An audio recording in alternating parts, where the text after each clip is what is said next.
Hello friends, welcome back to my channel मॉली लेक्शन। Last video में हमने इंट्रोडक्शन टू इंटरनेट का फर्स्ट पार्ट किया था। आज हम इस वीडियो में सेकंड पार्ट कवर करेंगे। So let's start. सबसे पहला टॉपिक हमारा है न्यूज़ ग्रुप। न्यूज़ ग्रुप या आप इसको कह सकते हो न्यूज़ ग्रुप्स को यूज़ नेट। ये आपका सबसे ओल्डेस्ट कंप्यूटर नेटवर्क्स में आता है, one of the oldest computer network में आता है, जिसको 1979 में कंसीव किया गया था। ठीक है, और इम्प्लीमेंट हो चुका था ये वर्ल्ड वाइड वेब से 10 साल पहले। वर्ल्ड वाइड वेब से लगभग 10 साल पहले ये आपका इम्प्लीमेंट हो चुका था। यूज नेट जो था आपका एक डिस्ट्रीब्यूटेड नेटवर्क था। डिस्ट्रीब्यूटेड नेटवर्क था, जिसका मतलब था कि इसको सिंगल कोई एक पर्सन कंट्रोल नहीं कर रहा है। Not controlled by a single person. बहुत सारे लोग मिलकर काम कर रहे थे, यानी मतलब सिंगल पर्सन कोई कंट्रोल नहीं करता। सोर्स इसके अलग अलग थे, कोई सिंगल सोर्स नहीं था। यूजनेट और जो आपका न्यूज़ ग्रुप है उसका मतलब है ये नेटवर्क प्रोवाइड करता है जिसमें यूज़र कहीं से भी फ्री ऑफ कॉस्ट फ्रीली कहीं से भी पोस्ट कर सकता है, पोस्ट को एक्सेस कर सकता है। कहीं से भी कोई भी इंफॉर्मेशन फ्रीली पोस्ट की जा सकती है, उसको रैपिडली डिस्ट्रीब्यूट किया जा सकता है। मैं कोई पोस्ट डाल देती हूँ, मेरी पोस्ट को कोई भी व्यू कर सकता है, कोई भी एक्सेस कर सकता है, उसके बाद वो उस पोस्ट को शेयर भी कर सकता है। ठीक है, और किसी और की पोस्ट को मैं व्यू कर सकती हूँ, एक्सेस कर सकती हूँ, उसको शेयर भी कर सकती हूँ। ठीक है, तो इस तरह का नेटवर्क जो है आपका ये न्यूज़ ग्रुप नेटवर्क होता है, जिसमें रैपिडली चीज़ों को आप डिस्ट्रीब्यूट कर सकते हो, एक दूसरे को अलाउ कर रहे हो, एक्सेस कर सकते हो इन्फॉर्मेशन को, बहुत ईजिली पॉसिबल है। यूज़नेट का बहुत ज़्यादा इन्फ्लुएंस रहा था, बहुत और आज भी है इंटरनेट पे बहुत ज़्यादा। ठीक है, और स्पेशली बहुत सारी फोरम्स पे या सॉफ्टवेयर कह सकते हो, कम्युनिकेशन फोकस टेक्नोलॉजीज़ पे, इन सब पे रहा है। फोरम्स का मतलब होता है meeting, you can say meeting, gathering कह सकते हो, कुछ लोगों की गैदरिंग हो रही है या मीटिंग हो रही है, वो आपकी फोरम कहलाती है। ठीक है, फोरम ऑनलाइन कोई मीटिंग कर रहे हैं तो वहाँ पर बहुत अच्छे से, मतलब इसको स्टार्टिंग में यूज़ किया गया था, जो स्टार्टिंग में इसको स्पेशली यूनिवर्सिटी फैकल्टीज़ ने यूज़ किया था। ठीक है, फिर उनके स्टूडेंट्स ने, उनके बीच इंफॉर्मेशन यूनिवर्सिटी फैकल्टी और स्टूडेंट्स ने यूज़ किया था, ताकि उनके बीच जो है डेटा को, फाइल्स को ट्रांसफ़र किया जा सके, ट्रांसमिट किया जा सके, ईजिली ट्रांसफ़र किया जा सके, इसके लिए यूज़ किया था। या फिर इसको यूज़ करते थे उसके बाद जो टेक्निकल बंदे थे, टेक्निकल माइंडेड पर्सन। ठीक है, अगर घर पे किसी को यूज़ करना था तो बहुत टेक्निकली, स्टार्टिंग में जब इंटरनेट आया था तो जो उसको बहुत अच्छे से ऑपरेट कर सकता था वही बंदे उसको यूज़ करते थे। तो यहाँ पर भी टेक्निकली माइंडेड जो होम यूज़र्स थे वो उसको यूज़ कर सकते थे। ठीक है, और इंटरनेट की तरह at the time Usenet was a means of transferring files and mail. Starting में इसको सिर्फ फाइल्स और मेल ट्रांसफ़र करने के लिए यूज़ किया जाता था। ठीक है, और फोरम्स को डिस्कस करने के लिए, फोरम मतलब जो लोग मीटिंग करते थे, ऑनलाइन मीटिंग करते, कुछ भी कंपनी से रिलेटेड टॉपिक डिस्कस कर रहे हैं या कुछ भी। ठीक है, तो वो, और ये फोरम खुद में क्या बन गई, फिर न्यूज़ ग्रुप बन गई। यही फोरम थे जो इन्होंने मिलकर क्या बना दिया, न्यूज़ ग्रुप बना दिया, जिस पर लोग अब अपने कहीं की भी कोई भी न्यूज़ है, कोई भी किसी भी टॉपिक पर किसी को कुछ पता है तो उसको वहाँ पर पोस्ट कर सकते थे और दूसरे लोग उसको ईजिली असेस कर सकते थे। ठीक है, यूज़नेट और न्यूज़ ग्रुप ये टर्म्स हैं आज के टाइम में जो बहुत सारे पर्सन यूज़ करते हैं। तो दोनों ही अलग अलग, जैसे न्यूज़ ग्रुप भी कह सकते हैं और उसको आप यूज़ नेट भी कह सकते हो, इंटरचेंजेबली इनको यूज़ करते हैं। But the distinction between them should be explained. ठीक है, सिंपली न्यूज़ ग्रुप है जो है वो स्टोर हाउस है। आप कह सकते हो कि जो न्यूज़ ग्रुप है वो आपका स्टोर हाउस है। ठीक है, इंफॉर्मेशन का। यूज़नेट जो है वो नेटवर्क है जो होस्ट करता है। Usenet network that hosts these news groups. ठीक है। वैसे लोग इंटरचेंजेबली दोनों को यूज़ करते हैं, यानी न्यूज़ ग्रुप को ही यूज़ नेट कह देते हैं, यूज़ नेट को न्यूज़ ग्रुप कह देते हैं, लेकिन थोड़ा सा डिस्टिंक्शन है। न्यूज़ ग्रुप क्या है, आपका स्टोर हाउस है इंफॉर्मेशन का, और आपका जो यूज़ नेट है वो नेटवर्क है जो होस्ट करता है इन न्यूज़ ग्रुप्स को। Is that clear? बहुत सारे न्यूज़ ग्रुप्स जो हैं उन्होंने अपना एक अलग ही मतलब एक बाउंडेशन बना ली है, अपना न्यूज़ ग्रुप बना लिया है, जिसमें लोग लिमिटेड जो है लिमिटेड ही आर्टिकल्स वगैरह पोस्ट कर सकते हैं। मतलब जो बहुत ज़्यादा इन्फ्लेमेटरी ना हो, इन्फ्लेमेटरी मतलब है भड़काने वाले कंटेंट ना हो, ठीक है। तो वो ऐसे कंटेंट्स को रिमूव कर देते हैं, सिर्फ रेलिवेंट पोस्ट ही आप वहाँ पर डाल सकते हो, ठीक है। कुछ न्यूज़ ग्रुप्स ऐसे हैं, कुछ न्यूज़ ग्रुप्स ऐसे हैं जिसमें आप कुछ भी कहीं से भी कुछ भी पोस्ट होता है, लोग देखते हैं, असेस करते हैं और आगे पोस्ट करते हैं। कोई कंप्लेन भी करता होगा तो शायद उसको रिमूव किया जाता होगा, ठीक है। और कुछ आपके लिमिटेड कंटेंट ही आप वहाँ पर डाल सकते हो, तो ये बेटर है। जिसको कोई पर्टिकुलर एडमिनिस्ट्रेटर रन करता है, इंश्योर करते हैं कि पोस्ट जो है वो रेलिवेंट रहेंगी, आर्टिकल्स जो रहेंगे वो वहाँ पर जो भी डाले जा रहे हैं वो रेलिवेंट होंगे और बहुत ज़्यादा इन्फ्लेमेटरी कंटेंट नहीं होगा। Is that clear? नेक्स्ट आपका आता है HTML। इसके ऊपर फर्दर हम आगे पूरी एक वीडियो बनाएंगे, कंटेंट कवर करेंगे। यहाँ पर सिर्फ थोड़ा सा डेफिनेशन के तौर पर हम लेंगे हाइपर टेक्स्ट मार्कअप लैंग्वेज। ये स्पेशली आपकी यूज़ होती है इन वेब पेज क्रिएट करने के लिए। वेब पेजेस क्रिएट करने के लिए आपकी जो HTML है वो यूज़ होती है। HTML डिफाइन करती है स्ट्रक्चर, लेआउट किसी भी वेब डॉक्यूमेंट का, structure and layout of a web document. किसी भी वेब डॉक्यूमेंट का स्ट्रक्चर, लेआउट जो है वो डिफाइन करती है। यूजिंग वैरायटी ऑफ टैग्स, इसमें बहुत सारे टैग्स यूज़ होते हैं, एट्रीब्यूट्स यूज़ होते हैं। टैग्स क्या होते हैं, एट्रीब्यूट्स क्या होते हैं, तो स्पेशली हम HTML का टॉपिक करेंगे तो उसमें डिस्कस करेंगे। Excuse me. तो इसमें बहुत सारे वैराइटीज़ ऑफ टैग्स और एट्रीब्यूट्स अवेलेबल हैं जिनका यूज़ करके हम बनाते हैं। सिंपली हम यहाँ देखेंगे कि HTML से आपका जो HTML है वो स्टार्ट होता है, उसके बाद उसके अंदर हेड टैग आता है जिसमें आप डॉक्यूमेंट की हेडिंग डालते हो, ठीक है। उसके बाद एक इसका बॉडी टैग होता है जिसमें आप सारा कंटेंट जो भी आपको पेस्ट करना है या जो भी कंटेंट आपको शो करना है वो कंटेंट आप बॉडी में लेकर चलते हो। ये सारे टैग्स आपके क्लोज भी होते हैं, इनको क्लोज करने के लिए आप स्लैश का यूज़ करते हो। इनसे पहले HTML जो है वो सबसे लास्ट में क्लोज होता है, हेड यहीं पर क्लोज हो जाता है, बॉडी है HTML से पहले क्लोज होता है। तो इस तरह से सारी इन्फॉर्मेशन हम इसके बारे में आगे फर्दर टॉपिक करेंगे तो पढ़ेंगे इसके बारे में। प्रोटोकॉल्स कौन कौन सी होती हैं वो अब हम पढ़ेंगे। तो प्रोटोकॉल्स मैंने पहले भी बताया था, it is a set of rules. Set of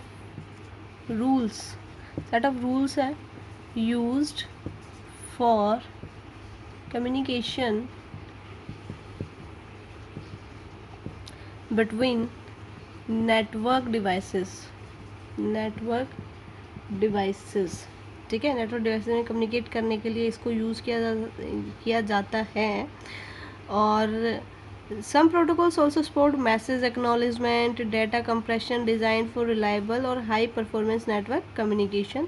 Let us discuss, कुछ डिस्कस करते हैं हम प्रोटोकॉल्स हमारे पास जो मोस्ट कॉमनली यूज़ होती हैं वर्ल्ड वाइड वेब में। एक आपकी है HTTP, जो हमेशा ही हम लोग यूज़ करते हैं डाटा को ट्रांसफ़र करने के लिए, that is hyper text transfer protocol. Hyper text transfer protocol है। सेट ऑफ रूल्स है फॉर ट्रांसफरिंग फाइल्स, ये स्पेशली फाइल्स को ट्रांसफ़र करने के लिए यूज़ होती है। फाइल्स में आपका आ सकता है टेक्स्ट हो गया, ग्राफिक हो गया, ग्राफिक, इमेजेस, साउंड, ये सब आपके फाइल्स में आ जाएगा जिनको ट्रांसफ़र करने के लिए यूज़ होता है। वीडियो और भी बहुत सारी जो भी जिस तरह की भी मतलब फ़ाइल होती है अदर मल्टीमीडिया फाइल्स, उसको ट्रांसफ़र करने के लिए और transfer on world wide web, ठीक है, इसके लिए इसका यूज़ होता है। As soon as a web browser opens their web user, जब भी अपना वेब ब्राउज़र ओपन करेंगे आप करते हैं तो आप इनडायरेक्टली में HTTP का यूज़ करते हो, ठीक है। Indirectly you are start using HTTP। HTTP एक एप्लीकेशन प्रोटोकॉल है जो रन होती है TCP/IP स्वीट ऑफ प्रोटोकॉल्स पर, ठीक है। अपने आप ही इस पर रन करती है, एप्लीकेशन है प्रोटोकॉल जो रन होती है on the top of TCP/IP suite, ठीक है। HTTP फंक्शन करती है as a request response protocol. It functions as a request response protocol, as a request response protocol की तरह काम करती है। और कहाँ पर करती है? In the client server computing model. Previous video में मैंने आपको क्लाइंट सर्वर अप्रोच जो होती है वो समझाई थी, ठीक है। अब वेब ब्राउज़र फॉर एग्जांपल, कोई भी वेब ब्राउज़र ले लीजिए, वो क्लाइंट होता है। And application running on a computer hosting A website में be the server.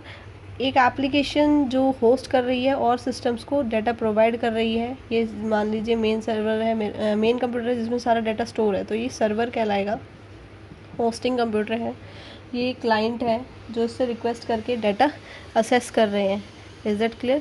The server which provides resource such as HTML files, other contents, perform other functions on behalf of the client, returns a response message to the client, ठीक है। यानी आपका जो client है वो request कर रहा है, ये आपको ये रिक्वेस्ट भेजेगा सर्वर को, जो भी फाइल आपको चाहिए, जो भी फाइल वो आपको वापस करेगा वो वहाँ से रिस्पॉन्स करेगा। सो ये क्लाइंट सर्वर आपका मॉडल हो गया, कंप्यूटिंग मॉडल है, और उसमें आपका जो HTTP है वो रिक्वेस्ट रिस्पॉन्स पर काम कर रहा है। रिक्वेस्ट जा रही है क्लाइंट की तरफ से, रिस्पॉन्स आ रहा है सर्वर की तरफ से, ठीक है। रिस्पॉन्स में आपका कंप्लीशन स्टेटस इन्फॉर्मेशन होगी, जो भी रिक्वेस्ट आपने की थी उसमें रिक्वेस्टेड कंटेंट होगा आपका, जिस भी फॉर्मेट में आपने रिक्वेस्ट किया है, वीडियो ऑडियो, वो सब आपको मिल जाएगा, ठीक है। HTTP के बाद हमारे पास आता है HTTPS। Now S is attach. HTTP के साथ जो S जुड़ गया है उसका मतलब है सिक्योर। ये सिक्योर वर्जन है आपका HTTP का। ये प्रोटोकॉल यूज़ होती है सेंसिटिव इन्फॉर्मेशन को शेयर करने के लिए इंटरनेट पर, जैसे फाइनेंशियल इन्फॉर्मेशन है, पर्सनल डिटेल्स है, बैंक डिटेल्स हैं, ये सब है।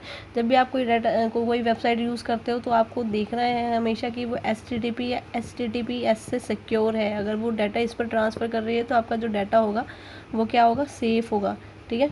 तो डाटा सेफ्टी के लिए हम यूज़ करते हैं HTTPS। ये ज़्यादा सिक्योर है, इस पर financial information, personal details, bank details आप इजीली शेयर कर सकते हो, ठीक है। ये प्रोटोकॉल प्रोवाइड करती है secure client server communication unsecure networks पर भी, जैसे इंटरनेट है। The S at the end HTTP stands for secure है, और इसका मतलब है कम्युनिकेशन जो होगा ब्राउज़र और वेबसाइट के बीच में वो एनक्रिप्टेड रहेगा। एनक्रिप्टेड डाटा मतलब है जो डाटा होगा वो आपका सिक्योर फॉर्मेट में जाएगा, यानी सिंबल्स के फॉर्मेट में, अलग फॉर्मेट्स में जाएगा। कोई इसको क्रैक करने की कोशिश करेगा तो भी क्रैक नहीं कर पाएगा। बीच में अगर कोई इसको चुराने की कोशिश कर रहा है तो नहीं कर पाएगा। वो एनक्रिप्टेड है। एनक्रिप्टेड डाटा होता है जो डाटा जिस फॉर्मेट में, दिस इज़ ए कैट, ये इस फॉर्मेट में ना जा कर के किसी और फॉर्मेट में ट्रांसफ़र होगा। सिंबल्स हो सकते हैं, कुछ भी एनक्रिप्टेड होगा, जिसकी की आपके पास होती है या फिर जिसको आपने भेजा है उसके पास होती है। वो एनक्रिप्शन, एक तो वो एनक्रिप्शन होता है जब आप मेल वगैरह भेजते हो अपने डाटा को एनक्रिप्ट करके, ये आपको सिक्योरिटी प्रोवाइड कर रहा है HTTP प्रोटोकॉल्स के थ्रू ही। तो इन्होंने सिक्योरिटी बना रखी है खुद से ही, एनक्रिप्शन फॉर्म में जाएगा तो कोई इसको ब्रेक नहीं कर पाएगा, ठीक है। एनकोडेड फॉर्मेट में जाएगा। रेगुलर जो आपका HTTP प्रोटोकॉल है, इन्फॉर्मेशन उसमें ट्रांसफ़र होती है सर्वर से ब्राउज़र डायरेक्टली होती है, तो उसमें एनक्रिप्शन नहीं होता। HTTP में एनक्रिप्शन नहीं होता, लेकिन HTTPS में आपका एनक्रिप्शन होता है, ठीक है। तो अगर खाली HTTP से जा रही है तो ईजिली स्टोलन हो सकती है, कैन बी ईजिली स्टोर, कोई भी उसको ईजिली चुरा सकता है, ईजिली स्टोलन उसमें रहती है। लेकिन एनक्रिप्शन मेथड से जो प्लेन टेक्स्ट है आपका वो कन्वर्ट हो जाता है और किसी और फॉर्मेट में जिसको रीड नहीं किया जा सकता, और आपके पास डाटा ट्रांसफ़र हो जाएगा तो दोबारा रीडेबल फॉर्म में आ जाता है। आई होप क्लियर होगा। दो टर्म हम यहाँ पढ़ेंगे, इंट्रानेट और एक्स्ट्रानेट। इंटरनेट हमने पढ़ा है, इंटरनेट हमने पढ़ा है, अब हम पढ़ेंगे इंटरनेट। इंटरनेट का मतलब होता है प्राइवेट नेट, मतलब जो विद इन एन ऑर्गेनाइजेशन रहेगा, एक ऑर्गेनाइजेशन का अपना नेट है, वो एक ऑर्गेनाइजेशन में ही चला रहे हैं, वो आपका इंट्रानेट कहलाएगा, ठीक है। और अगर आप उसको बाहर यूज़ कर रहे हो, मतलब पूरे वर्ल्ड में जो यूज़ होता है वो तो आपका इंटरनेट है, वो एक ही है, पूरे वर्ल्ड में एक ही है, इंटर है, पूरे ग्लोबली जो कनेक्ट करता है वो इंटरनेट है। एक ऑर्गेनाइजेशन में आप अपना पर्सनल चला रहे हो अपनी कंपनी के लिए, वो आपका इंट्रानेट कहलाएगा। एक्स्ट्रानेट, इंटरनेट को ही आप कुछ बंदों को बाहर असेस करने की परमिशन दे रहे हो, असेस्ड बाय परमिशन, लाइक कुछ वेंडर्स हैं आपके, ठीक है, कुछ वेंडर्स को आप बोल रहे हो कि आप हमारा इंटरनेट यूज़ कर सकते हो, ठीक है, या बिज़नेस की इंफॉर्मेशन एक्सचेंज करने के लिए आप उनको अलाउ कर रहे हो, कुछ सप्लायर्स हैं उनको आप अलाउ कर रहे हो, तो वो आपका एक्स्ट्रानेट हो जाएगा, ठीक है। इंट्रानेट को ही एक तरह से एक्सटेंशन दे रहे हो, एक्सटेंशन प्रोवाइड कर रहे हो, तो वो आपका क्या बन जाएगा, एक्स्ट्रानेट बन जाएगा। Is that clear? Intranet with in a building जो आप चला रहे हो, प्राइवेट नेट कह सकते हो, private analog of the internet, और is a private extension of the internet confined to a organization, ठीक है। पहले जो इंटरनेट वेबसाइट्स और होम पेजेस थे वो 1991 में पब्लिश हुए थे। उसके बाद नॉन एजुकेशनल ऑर्गेनाइजेशन में ये दिखने शुरू हो गए थे 1994 में, ठीक है। एक्स्ट्रा नेट है, आप ही अपनी ऑर्गेनाइजेशन का नेट बाहर किसी को अलाउ कर रहे हो यूज़ करने के लिए, कि वो यूज़ कर सकते हैं उसको आपकी परमिशन से, लाइक आपके वेंडर्स हैं, सप्लायर्स हैं, जो भी आपके साथ जुड़े हैं कंपनी के साथ, उनको आप बोल रहे हो या आपका पार्टनर है कि आप उसको यूज़ कर सकते हो, ठीक है। तो वो आपके इंटरनेट को यूज़ कर सकते हैं, आप उनको प्रोवाइड कर रहे हो एसेस, या कुछ सर्विसेज आप उनको प्रोवाइड कर रहे हो, इस तरह से वो कर सकते हैं, ठीक है। Like if you want to purchase an airline ticket from a private airline, private airline से आप एयरलाइन टिकट परचेज करना चाहते हो, देन ही और she can assess the airline websites, can book the ticket, ठीक है। असेस करने की परमिशन दे देते हैं टिकट बुक करने के लिए, उस तरह का ही ये है। आई होप समझ में आ गया होगा। Moving on next topic, uses of internet में हम यूज़ क्या कहाँ करते हैं डेली लाइफ में, अलग अलग जगह यूज़ हो रहा है, बहुत सारे यूजेस हैं, लाइक ईमेल सर्विसेज में आप यूज़ कर सकते हो इंटरनेट का, सेंडिंग और रिसीविंग इलेक्ट्रॉनिक मेल्स, उसमें आप यूज़ कर सकते हो।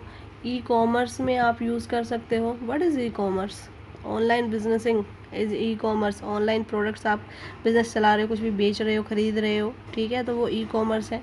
एडुकेशन में यूज़ हो सकता है, एडुकेशन में ऑनलाइन स्टडी कर रहे हो, like you are watching my this video online, ठीक है, या और भी इंफॉर्मेशन हम वेबसाइट से निकाल रहे हैं, या online institution, university, school provide करते हैं ऑनलाइन क्लासेस, सो वो सब आपका एडुकेशन में आ गया।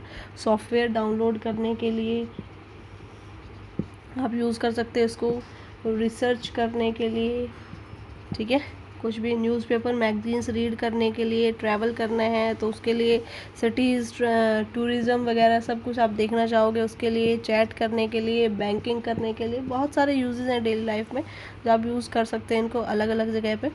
Now advantages and disadvantages of using internet. Advantages disadvantages क्या है? एडवांटेजेस में देख लेते हैं। यूज़फुल कम्युनिकेशन लिंक, कम्युनिकेट करने के लिए बेस्ट है, ठीक है, आज के टाइम में सबसे ज़्यादा यूज़ हो रहा है। व्हाट्सएप वगैरह आप यूज़ करते हो, बहुत सारी लिंक्डइन, फेसबुक, आप सोशल साइट्स यूज़ करते हो लोगों से कनेक्ट करने के लिए, कर भी सकते हो जो नहीं करते हैं। Global reach enables one to connect to any other on the internet, globally world में कहीं भी किसी से भी कनेक्ट कर सकते हो। Greater access to information, research time reduce हो जाता है, रिड्यूस रिसर्च टाइम आपका, ठीक है, और can easily assess any information, कोई भी इंफॉर्मेशन जो आपको रिक्वायर्ड है ईज़िली अवेलेबल हो जाती है इंटरनेट पे। और कोई भी डॉक्यूमेंट आप पब्लिश करना चाहते हो, पब्लिशिंग योर डॉक्यूमेंट्स, ठीक है, डॉक्यूमेंट्स और saves the paper on internet, यानी जो भी यूजेस हैं वो सब आप इसके एडवांटेजेस में डाल सकते हो। वैल्यूएबल रिसोर्स है कंपनीज़ को एडवर्टाइज़ करने के लिए, बिज़नेस कंडक्ट करने के लिए, बहुत सारे यूजेस हैं, ठीक है, बहुत सारे एडवांटेजेस हैं। Now, disadvantages we will discuss.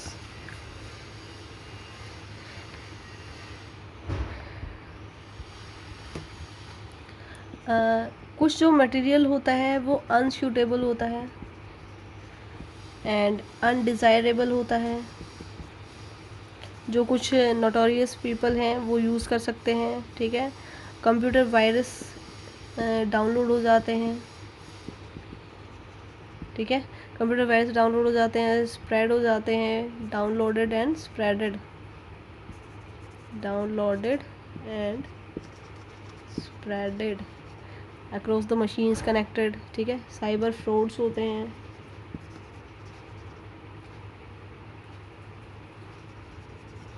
Plagiarism, लोग एक दूसरे की चीज़ों को चुरा कर अपना नाम दे देते हैं। लाइक किसी ने कोई सॉफ्टवेयर बनाया, वो चुरा कर अपना नाम दे दिया है, थोड़े से चेंजेस करके किसी ने कोई गाना बनाया है, थोड़ा सा ही डाला है, कोई कविता लिखी है, पोम लिखी है, व्हाटएवर। तो ये सारी चीज़ें आपकी प्लेगरिज्म में आ जाती हैं। बहुत सारे साइबर फ्रॉड्स होते हैं, इंटरसेप्ट हो जाते हैं मैसेज, कहीं पे भी कोई सेंड कर रहा है इंटरनेट पे, कैन बी ईजिली इंटरसेप्टेड। तो बहुत सारे हैं चीज़ें हैं जो आपकी डिसएडवांटेज में इसमें आ जाते हैं। आई होप आपको सब समझ में आया होगा। We'll discuss next the devices used in internet in our next part. Till then, like, subscribe and share my video. Thank you.